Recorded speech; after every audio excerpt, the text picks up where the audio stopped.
Ce dimanche 13 janvier, un an jour pour jour après le drame, les sirènes retentiront ici pour rendre hommage aux 32 victimes. Sur les côtes de la petite île du Giglio, le Costa Concordia est toujours là.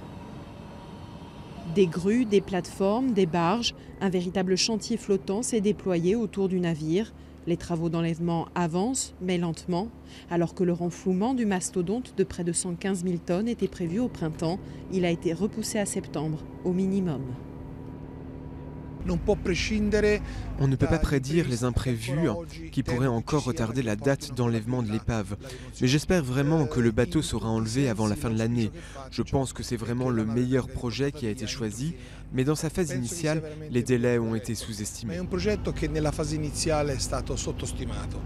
Une situation difficile à vivre pour l'île qui aimerait pouvoir tourner la page, car les souvenirs de ce 13 janvier hantent encore les esprits. Parmi ceux qui ont aidé les quelques 4229 passagers et membres d'équipage, immédiatement après l'impact, le père Pascotti, prêtre de l'église du Giglio.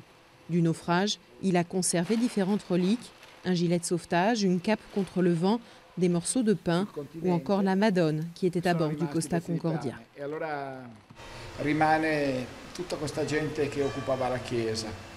De ce jour-là, ce que j'ai en mémoire, ce sont tous ces gens qui étaient dans l'église, cette présence multiethnique. Ensuite, les jours qui ont suivi, ce dont je me souviens, ce sont tous ceux qui manquaient à l'appel. Des survivants du drame et des familles de victimes sont attendus au Giglio pour assister aux commémorations.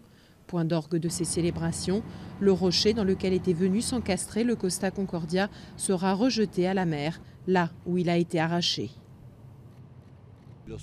Le rocher sera remis à sa place pour illustrer le fait que l'île veut redevenir ce qu'elle était avant, c'est-à-dire une île merveilleuse pour les vacanciers, avec une mer propre et des gens qui s'amusent, qui viennent dans un esprit de divertissement et non pour la tragédie qui s'est déroulée. Les audiences préliminaires dans le procès de la catastrophe se sont terminées en octobre dernier.